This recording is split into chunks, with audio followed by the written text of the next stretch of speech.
Because the thing about it is now your brand is on everything. You see what I'm saying? No matter if they can afford you tremendously or not, but they're going to work their way up. Yeah. I think what's very important is knowing your value. How do we get people to understand their value? Is it based off of the work that you've put in, the people that you've worked with, or how do we understand the value of our products and services? First, you just got to understand yourself, right? So in order to understand your value, you got to know what you determine and what you demand, right? So let's see, for your service, I'm just using a random number. Yeah. Let's say your service is $1,000 for your main service. For you is $1,000. Somebody come to you and be like, hey, well, I only got 500. You know what I'm saying? This is you service. This is not packages and all that. This is just for you. You're like, oh, okay, well, I'll take that. Well, you don't know your value. If you know you got to put in 30 hours, you got to do X, Y, Z, you know you're going to be under the water. If you take that, you tell them, hey, probably at this moment, it might not be right for you to get to me. You know, you can save a little bit, take a little time, don't be in a rush. And if you need any advice to get to where you're trying to get to me, I'll help you. But don't just take the money because you're trying to pay a bill or do something like that. You must be stern on your value. And they're going to realize, oh, I love her. You know why? Because she real. Now I got to work up something. Now they more excited. Yeah. You know what I'm saying? Yeah. It goes back to business. Yeah, and you say, like, don't focus on money. It's not about money. It's never about money. It's just about your time. This is something you can't get back, right? Life and time is two things you can't get back. Right. That's what you value. Money is a tool. We're going to have plenty of money in our lifetime. But how are we going to use it? Yeah. You know what I'm saying? That's very true. I mean, I'm just blown away by... by everything that you talk about in this book. I think it's so needed. And like I said, I think any entrepreneur or business owner or whoever that doesn't know, exactly what to do, this is your guide right here. Especially for minorities, man. Minorities, yes. I wrote this book for us, to understand. And this is everything I went through. This 8 years of lessons I had to learn. I made millions of dollars from this. I still make it. If I show you my P&L statements, you're like, yo. I'm doing that. I see you be flexing on the Nah, you really don't, though. Nah, you're very humble. You are very humble. But it's because I'm not into all that. I'm into generational wealth. I'm into setting my people up. Like even today, once I leave here, I got a building family wealth call with all the members of my family. I'm on it. No, you can't get into it. on it? This one here is just for my bloodline. So are you going to do one for us? I might create a curriculum after this. I got to get through this. Okay. But my goal... Are we waiting for? Yeah. My goal is to get my family right. straight, that's my priority. whole bloodline, and I'm teaching them financial literacy. And for me, you got to think, people looking at, oh man, that's crazy how he know all this, but I'm a creative. Yeah. I come from the creative world. That's what I'm saying. So that's why it's a lot different. I don't come from the NBA. Exactly. And that is that's why you're my first guest on this show, because that's what I wanted. Like, I've done the celebrity interviews and, the rappers and singers and the football players and NBA players. I want the creatives. I want the people who built from the ground up and learned the business and now are reaching back to help the people. So, yes. We're going to go to commercial break, guys, because it's hot in here. Hey. So stay tuned. This is ATL Talks, Marvelous Minds with LaCora Monet and my special guest, Dontell Antonio. If you guys want to call in and talk to him, you're welcome. The number is 818-860-9223, and we'll be back with more conversation in just a minute. Yes. I'm trying to turn everybody on. Normally she my sidekick now. She took off. She left. She by herself now. We've been in for a year together. She's doing good though for a year by herself. That's a blessing. Thank you. I am proud of you. Thank you. You don't even understand. Like, I feel so blessed. She always said she's gonna do it, and she always thinking, no, go ahead. I kept saying I'm gonna do it. No, this has been a long time coming for sure. That's a blessing. Yeah, that's really good. Thank you. Yeah. Thank you. Yeah. Great. Thank you. I'm excited. I'm super excited for everybody to come through. I'm pushing this book though. I want everybody. I'll be to anybody that I'm in the car. I'm like, look, you gotta read. She bought here. I bought it the other night. Friday night. You're the owner of Young and Great. Yep. Yes. I did an interview with y'all last year. For real? Yeah. Oh, You wow. and your wife. Yep. Yeah. That's dope. Right, see? So I'm putting two and two together. Yeah. I'm like, okay. Nah, Funny how things come full listen. circle. And it's so crazy because I like how it's in your own words, and you're saying his favorite thing is hold up, little buddy. I love it. I will definitely buy the book. Yes, yeah. Yep. I bought it on the other radio show the other night. Well, I got a few copies on me, so if you want to buy it directly. Yeah. I do. I'll sign And I it. want an autograph. Yes. I got you. See that? I love it. Y'all doing No, it's amazing. Thank you. Yeah, I just gotta finish up. with Man, it's that. good, man. Like, my goal is really just to empower us, man, and like the amount of money I spend on education is through the roof. You know what I'm We saying? got about 7 seconds. Okay. But yeah, I'm sure. Yeah. Yeah. Is there any other anything No, else no, you want to do? Okay, good. Okay, good. I'm following suit. Good.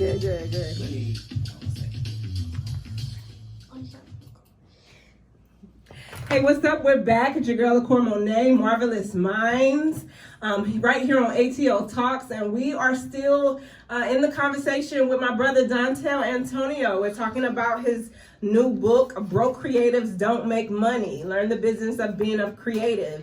I'm just really blown away by how much information you're giving out. Yeah. Somebody told For me the price of the book, though. Somebody told me why I did that. And they read the book. They said, "Why did you give away so many resources?" And I'm being honest. That's my old resources. I'm on new levels. I love it. Right. You don't need these are like playtime for you right now. Like That's all. this for the little cats. You a big dog, right? That's a starter kit. Yo, I'm telling you, but it's a lot of things I did know, but it's so detailed. Like you give the why, the how, the when. You know what I mean? So yeah, It took a lot to do that. I literally created a curriculum first before I made the book with it. Oh. So that's why I feel so fluent, right? Because I created it as a curriculum in there, right? So that's why it's not hopping all around. It's it's really structured, like step by step. You go from one, And at the end of the day, if you can invest the time into getting the knowledge and resources from the book, you deserve to win. You just got to apply it. Majority of us don't even know that a lot of this stuff exists, and it's just so sad because we was programmed wrong. We was programmed not to own. We was programmed not to, strive and chase our dreams. To do it take a strong individual. Exactly. You have to be willing to put the work in. You gotta wear your armor. You know what I'm saying? 'Cause you're gonna be shot with a lot of bullets. You're gonna be shot with a lot of arrows. You're gonna have to just wear your armor and know you can't be emotional. Yeah. So in chapter 8, you talk about the 10-90 rule. Yep, it's 10% creativity and it's 90% business. So I don't care if you can have the best work in the world, right? And if you don't got the business behind it, nobody will ever see it. And you can have the most garbage work in the world, but have good business people and good structure behind you in the world to see it and love it. And so that's why I say it's only 10% creativity and 90% business. You must know the business, learn the business, how to go get some money, how to market, who you marketing to, why you marketing, how do you bring this back, how do you reproduce this, how do you invest this and move this money. And you go to people who have done it and stop listening to people who have never done anything. But first of all, they're not listening to nobody. They're not even doing it. They're not even trying to do it. So even the people that don't got it and they do it, they ain't listening to them either. Because they scared to invest in themselves. Like when I say with education, you got to invest in yourself. Yeah. I'm about to pay for another curriculum on Monday. I think I'm going to be all in probably almost 30 grand for this education. You know what I'm saying? But a lot of people won't do that. You know what I'm saying? Well, I'm talking about just a little something won't even reinvest. They scared. Yeah. They scared that, because they value money. That's why they validate. This is my little money. I don't want to let it go. Not realizing all these dollars is meant to be sacrificed. How you think you got it? Crazy. Somebody sacrificed. Right. They had to in order for you to get it. Oh my God. Well, now, if you want to hold on to something, you go buy you some gold and silver.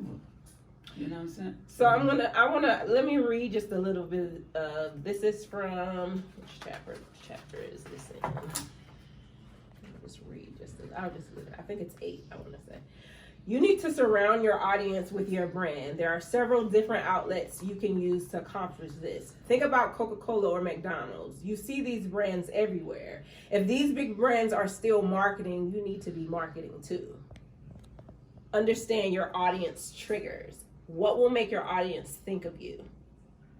And that goes back to understanding your brand and who your audience and your and even look at that, right? These is billion-dollar entities. They're still marketing. No matter what, they at this scale.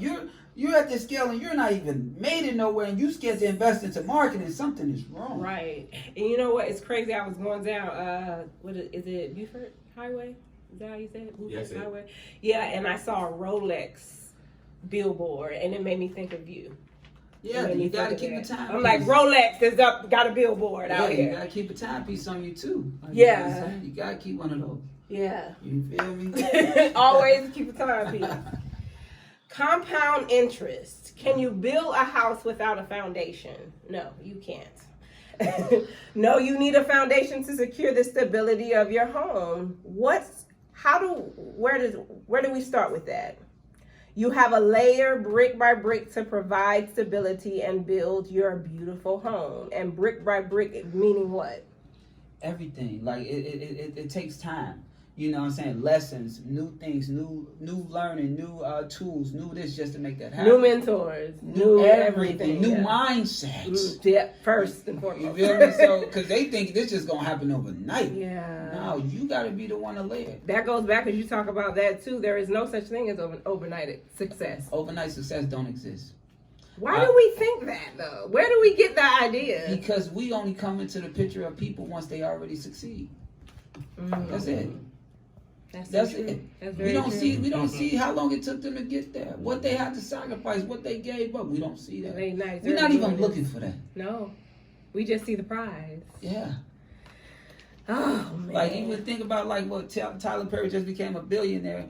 Man, he's been doing this our whole lifetime. His whole life. Our whole life. Yeah. This man been doing this. I'm like, whoa. Yeah. And we just seeing what happened the last 5 to 10 years. Even for the Kevin Hart's, anybody you name, like they've been doing this for so long. We just now seeing now. Yeah, you're just now seeing the fruits of their labor.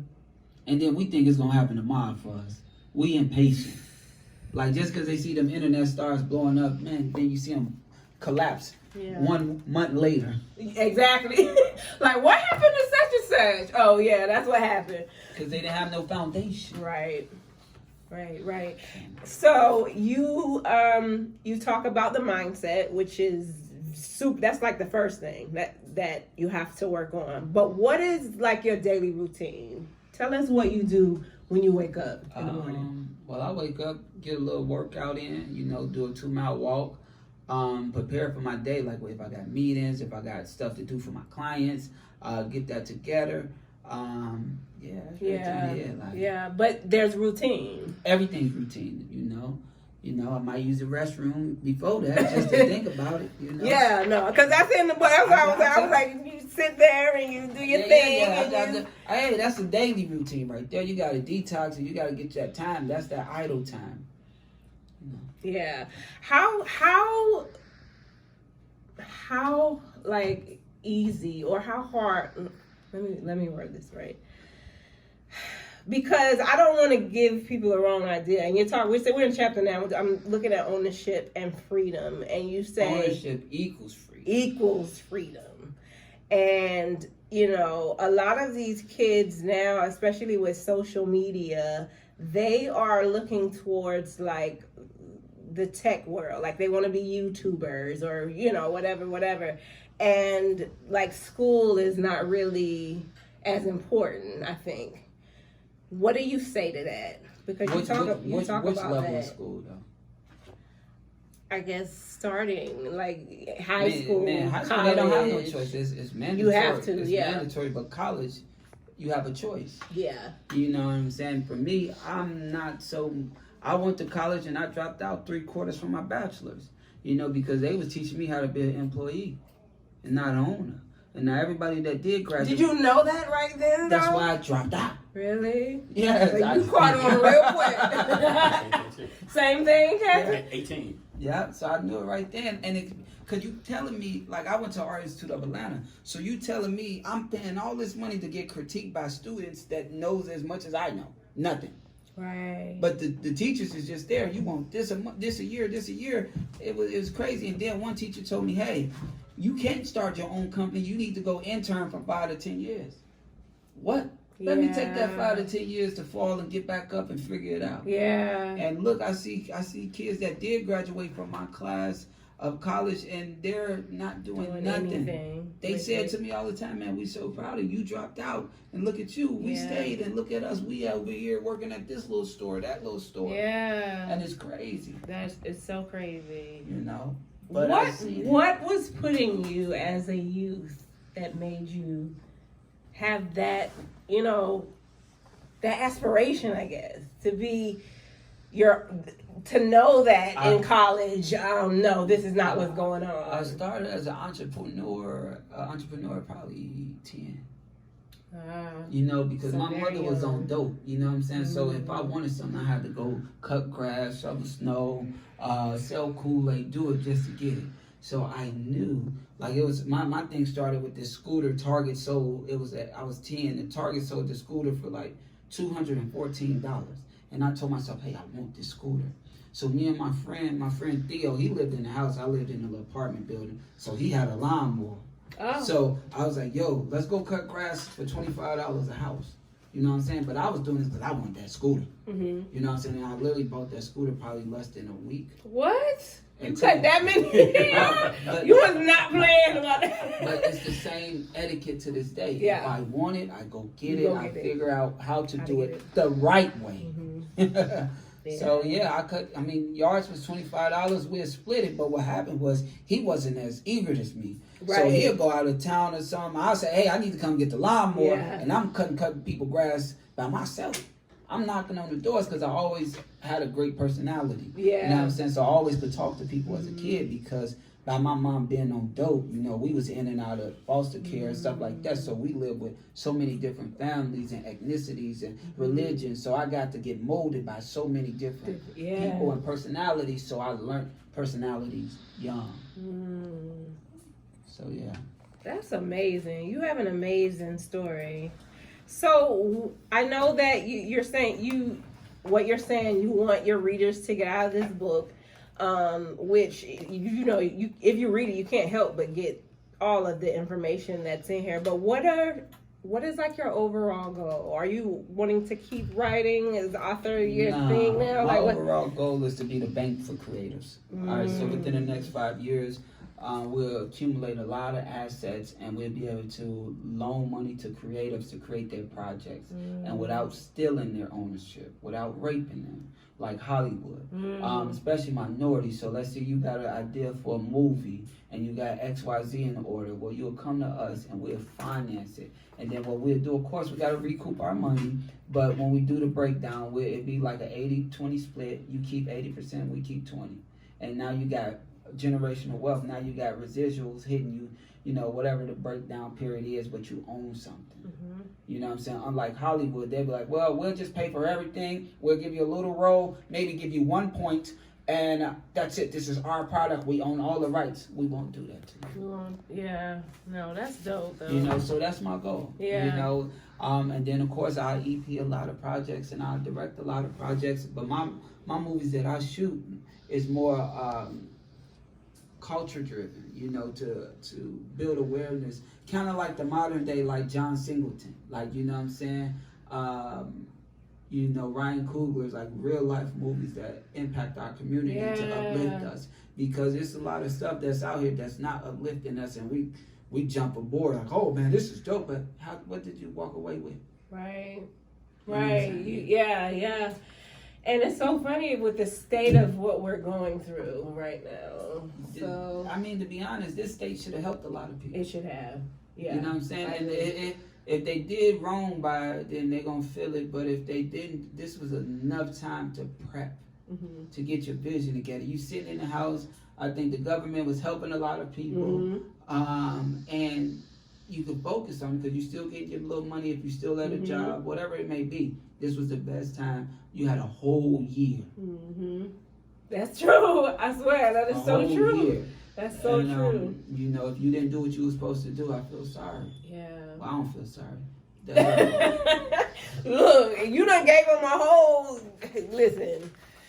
Oh man, that's so crazy. And that book right there, man, it's just for those who really seeking it. Yeah. It's so much information, so much knowledge. Everything in there I use and I applied and I created. Yeah. So that's the blessing. Like that's really a blueprint of how I became who I became. And now it's just we just on another level. Right. You know what I'm saying? And the reason when she said, "Oh, why you give all these," it's not hurting me to help you for real. No. It don't hurt me. If I empower you, if one little thing in there triggers something to catapult your whole life, that's a blessing. That's a blessing. Yeah. You know, I got a higher power, and you know, I'm here to bless. Yeah. And calling. Yes, indeed. So you said that you have generational wealth Zoom tonight with your family. Yeah. That's what what's everybody in our goal is to do, kind of like the Jews and everybody else. You know, come together. You know. Whatever they're lacking, if it's and I'm not in it to like, hey, I'm about to put my money up for it. No, I'm about to build the entities and everything to have their own money, and so you can get this going. And then whatever entities we build, you got to put a percentage back into the pot to help the next group of kids or whatever from our family to get their businesses. It's like family is like the hardest. No, family the hardest, but this is why I had to do it because I'm at a real big transition, right? Okay. And I do not want them to be like, hey, he did not help us. He's so bougie. He's so this. He didn't even try. So that's why I said I invited every single member of my extended family. So they can't say Dontell didn't look out or Dontell didn't try. Yeah, it's like I'm literally about to come in every other Sunday for the next year to teach financial literacy and get everybody personal stuff together, everybody business stuff together, getting them making revenue from their own companies. And that's how you create generational wealth. It's going to be a lot of rules and restrictions, though. They cannot. There's not. I'm not just going to jump on the call tonight and say, "Hey, this is how you fix this." No, hey, you got to go read this book. I'm about to probably assign them tonight. Go read Robert Kiyosaki, Rich Dad Poor Dad. Then I'm gonna have them go read probably The Richest Man in Babylon. They gotta read my book, of course. It's gonna be so many literatures before we even get to the financial part because I have to uneducate them first. Unlearn to relearn. Nah, uneducate them. Uneducate them. Okay. You know, I know whose that is. That's why. Is that somebody's? I thought it was. Oh, okay. That's Derek Grace. Oh, Derek Grace. Yeah, that is. Yeah, that's exactly what it is. I'm sorry, Derek. Unlearn to relearn is Derek. That's right. I'm like, where did I hear that from? But yeah, so educate. Education is the most important thing right now. No, it's always been the most important thing. Yeah. We just didn't know it was there. We wasn't looking for it. And the ones who did realize, because it's a lot of us realize, well, a lot of people that realized but wasn't sharing it. But the reason why they was sharing it is two reasons. Is the people wasn't ready to receive it.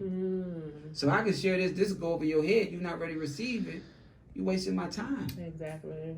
You know what I'm saying? So like some of my family members not gonna make it. That's what I'm saying. I know they'll fall off. But they can't say I didn't try. Exactly. And as long as you did your job, that's all that matters.